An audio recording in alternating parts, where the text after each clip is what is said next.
ഇരിക്കട്ടെ സഹോദരന്മാരെ. അപ്പൊ എന്താണ് തഫ്സീറിന്റെ കിതാബുകളിൽ പറഞ്ഞത്?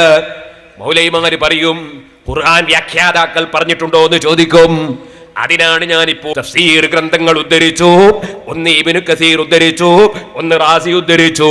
ഇനി നിങ്ങൾക്ക് കേൾക്കണോ? ഈ ഇബ്നു കസീർ പറഞ്ഞാൽ ഞങ്ങൾക്ക് തെളിവാണെന്ന്. അതാ ഇബ്നു അബ്ദുൽ വഹാബിന്റെ തന്നെ സ്വന്തം ആശയം പറയുന്ന ഗ്രന്ഥം ഇതാ എവിടുന്ന് പുറത്തിറക്കി? അതേ, ഇത് പുറത്തിറക്കിയ സൗദി അറേബ്യയിൽ നിന്ന്. ആരാണ് ഇത് സഹീഹാക്കിയത്? ആരാണ് ഇത് പരിശോധിച്ച് ക്ലിയറാക്കിയത്? ആരാണ് ആ പരിശോധിച്ച്? അബ്ദുൽ അസീസ് ഇബ്നു അബ്ദുല്ലാഹിൽ ബാസ്, ഇബ്നു ബാസ് എന്ന് പറയുന്ന അവരുടെ സൗദിയിലെ മുഫ്തിയായിരുന്ന പണ്ഡിതൻ. അയാൾ പരിശോധിച്ചിറക്കിയ ഗ്രന്ഥം അശ്ശൈഖ് മുഹമ്മദ് ബിൻ അബ്ദുൽ വഹാബ് അഖീദത്തുഹു സലഫിയ്യ വദഅവത്തുൽ ഇസ്ലാഹിയ്യ എന്ന് പറയുന്ന ഈ ഗ്രന്ഥം. ഈ ഗ്രന്ഥത്തിൽ പറയുന്നത് കേട്ടോ, ഞങ്ങൾ ഇതാ തഫ്സീറുകൾ തള്ളുന്നവരല്ല, മദ്ഹബ് തള്ളുന്നവരല്ല എന്ന് പറഞ്ഞിട്ട് അയാൾ പറയുന്നത് കേട്ടോ. സുമ്മ ഇന്നാ നസ്തഈനു അലാ ഫഹ്മി കിതാബില്ലാഹി, അല്ലാഹുവിന്റെ ഖുർആൻ മനസ്സിലാക്കാൻ നമ്മൾ സഹായം തേടും. ബിത്തഫാസീരി, തഫ്സീറുകളോട് സഹായം തേടും. ഏതായാലും തഫ്സീറിന്റെ സഹായം സ്വീകരിക്കും. അൽ മുതദാവില, എല്ലാവരും ഉപയോഗിക്കുന്ന തഫ്സീർ എന്ന് പറഞ്ഞിട്ട് പറയാണ്. വമിൻ അജല്ലിഹാ ലദൈനാ, അതിൽ പ്രധാനപ്പെട്ടതാണ് തഫ്സീർ ഇബ്നു ജരീർ, ഇബ്നു ജരീറിന്റെ തഫ്സീർ. വമുഖ്തസറുഹു ലിബ്നു കസീർ ശാഫിഈ, ശാഫിഈ മദ്ഹബുകാരനായ ഇബ്നു കസീറിന്റെ തഫ്സീർ ഞങ്ങൾ സ്വീകരിക്കും. വകദാലിക്കൽ ബഗവി വൽ ബൈളാവി വൽ ഖാസിൻ വൽ ഹദ്ദാദ് വൽ ജലാലൈനി, ജലാലൈനി അടക്കമുള്ള എല്ലാ തഫ്സീറും സ്വീകരിക്കുമെന്ന് ഇബ്നു അബ്ദുൽ വഹാബ് എന്ന് പറയുന്ന ഇവരുടെ കേന്ദ്ര നേതാവ് പറയാണ്.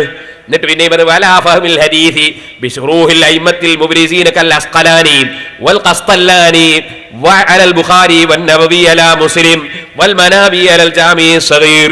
ഇതുപോലെ ഇമാം ഹാഫിദുൽ അസ്ഖലാനിയുടെ അതേ ഫതുഹുൽ ബാരി പോലുള്ള കിതാബുകള്, ഹാഫിദുൽ അസ്ഖലാനിന്റെ കിതാബ് സ്വീകരിക്കും, ശറഹ് സ്വീകരിക്കും, ഖസ്തല്ലാനി സ്വീകരിക്കും, നവവി ഇമാമിന്റെ ശറഹ് സ്വീകരിക്കും, മനാവി സ്വീകരിക്കും.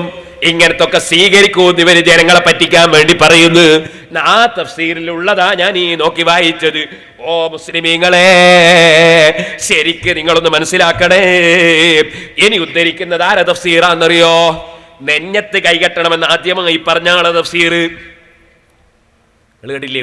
ഒരു കൂട്ടര്, എല്ലാ ആളുകളും, മക്കത്തെ ഇമാമീങ്ങൾ വരെ, മദീനത്തെ ഇമാമീങ്ങൾ വരെ, അവർ കോഴിക്കോട്ട് മുജാഹിദിന്റെ സമ്മേളനത്തിൽ വന്നാൽ വരെ അല്ലാഹു അക്ബർ തട്ട് പൊക്കലിന്റെ മേലെ നെഞ്ഞിന്റെ ചോടെ കൈകെട്ടു.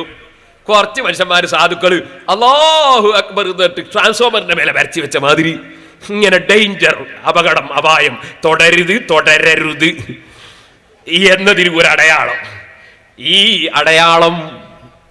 ഈ അടയാളമുള്ള ആളുകളിലെ 4 മദ്ഹബിനും എതിരായിട്ട് കൈകെട്ടുന്നവര്, ആ കൈകെട്ടുന്ന കക്ഷികൾക്ക് ആദ്യം ഈ തുടക്കം കുറിച്ച ആളാണ് ഷൗക്കാനി. അയാള് മുജാഹിദിന്റെ നേതാവാണെന്ന് എവിടെ പറഞ്ഞു? ഇസ്ലാഹി പ്രസ്ഥാന ചരിത്രത്തിനൊരാമുഖം, മുജാഹിദിന്റെ ചരിത്രം പറയുന്ന വലിയ കിതാബാണിത്. ഈ കിതാബില് അത് മുജാഹിദ് സെന്ററിന് പ്രസിദ്ധീകരിച്ചതാണ്. ഈ പുസ്തകത്തിൽ അതാ പറയുന്ന ഷൗക്കാനിയും അഫ്ഗാനിയും 1172 ഭൂജാതനായി 1250 അന്തരിച്ച ഷൗക്കാനി യമനിൽ ഉദ്ധാരണ പ്രവർത്തനം നടത്തി. ഈ ഷൗക്കാനിയുടെ ഇയാളാണ് ആദ്യമായി നെഞ്ഞത്ത് കെട്ടണമെന്ന് പറഞ്ഞ ആള്.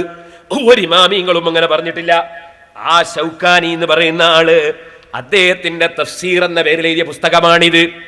ഈ പുസ്തകത്തിൽ അദ്ദേഹം പറയുന്നത് കേട്ടോ, വലൗ അന്നഹും യളമു അൻഫുസഹും ജാഊക എന്ന ആയത്ത് ഉദ്ധരിച്ചിട്ട് അദ്ദേഹം പറയാണ്, മുതവസ്സിലീന ഇലൈക, നബിയെ തെറ്റ് ചെയ്തു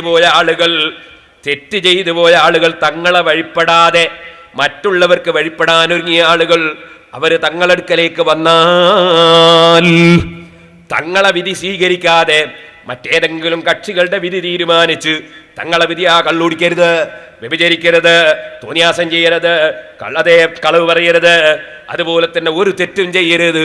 അങ്ങനത്തെ തീരുമാനത്തിനെതിരായി തെറ്റ് ചെയ്തു പോയ ആളുകൾ തങ്ങളടുക്കൽ വന്നാൽ ജാഊക, തങ്ങളടുക്കൽ വന്നിട്ട് മുതവസ്സിലീന ഇലൈക, തങ്ങളിലേക്ക് അതാ തങ്ങളെ ഇടയാളനാക്കുന്ന നിലക്ക് വന്നാൽ മുന്തസിരീന ജിനായത്തിയും മുഖാലഫത്തിയും, തെറ്റുകളൊക്കെ മാറ്റി നിർത്തിയിട്ട് വന്നാൽ ഫസ്തഗ്ഫിറുല്ലാഹ ലിദുനൂബിഹിം, അവരെന്നിട്ട് പടച്ചവനോട് പൊറുക്കലിനെ ചോദിച്ചാൽ വതളറഉ ഇലൈക, തങ്ങളോട് വിനയത്തോടുകൂടെ പറയുകയും ചെയ്താൽ ഹത്താ ഖുംത ശഫീഅൻ ലഹും, എന്നിട്ട് തങ്ങൾ അവർക്ക് വേണ്ടി റെക്കമെൻഡ് ചെയ്താൽ ഫസ്തഗ്ഫർത ലഹും, എന്നിട്ട് തങ്ങൾ അവർക്ക് പുറത്തു കൊടുക്കാൻ വേണ്ടി അള്ളാഹിനോട് പറയുകയും ചെയ്താൽ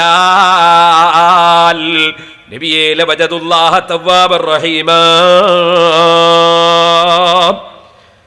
ദോഷം അല്ലാഹു പുറത്തു കൊടുക്കും.